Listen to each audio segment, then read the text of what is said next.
भारत का ज्ञान किस तरह विदेशों तक पहुंचा और फिर उनका आविष्कार बनकर हम तक आया। हमारा ज्ञान उनका आविष्कार बनकर वापस हम तक आया। कैसे, बता रहे हैं आपको इसरो चीफ सोमनाथ। नमस्कार, मैं हूं डॉक्टर निर्मला शर्मा और आप देख रहे हैं सजग निगाहें चैनल। भारतीय अनुसंधान संगठन इसरो के अध्यक्ष एस सोमनाथ ने कहा कि भारत वैदिक काल से ही एक ज्ञानी समाज था जिसमें संस्कृत की भूमिका रही है।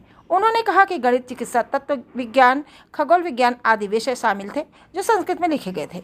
उन्होंने कहा कि ऐसी सभी शिक्षाएं देश में कई हजार साल बाद पश्चिम वैज्ञानिकों द्वारा की गई खोजों के रूप में वापस आई। सोमनाथ ने बुधवार को यहाँ महर्षि पाणिनि संस्कृत और वैदिक विश्वविद्यालय के चौथे दीक्षांत समारोह को संबोधित करते हुए कहा कि संस्कृत दुनिया की सबसे प्राचीन भाषाओं में से एक है जिसमें कविता, तर्क, व्याकरण, दर्शन, विज्ञान, प्रौद्योगिकी, गणित और अन्य संबद्ध विषय शामिल हैं। उन्होंने कहा, सूर्य सिद्धांत सबसे पहली किताब है जो मैंने संस्कृत में देखी। यह उस विषय के बारे में है जिससे मैं परिचित हूँ।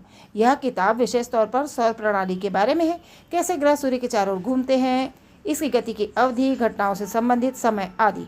सोमनाथ ने कहा कि यह सारा ज्ञान यहाँ से चला, अरब पहुँचा, फिर यूरोप गया और हजारों साल बाद महान पश्चिमी वैज्ञानिक खोज के रूप में हमारे पास वापस आया। हालांकि यह सारा ज्ञान यहाँ संस्कृत भाषा में लिखा गया था। इसरो प्रमुख ने कहा कि कृत्रिम बुद्धिमत्ता और मशीन लर्निंग के क्षेत्र में काम करने वालों को संस्कृत से प्यार है और यह देखने के लिए बहुत सारे शोध चल रहे हैं कि कंप्यूटरिंग और प्राकृतिक भाषा प्रसंस्करण के लिए इसका उपयोग कैसे किया जा सकता है। तो देखा दोस्तों, ज्ञानी तो हम, लेकिन माना किसे?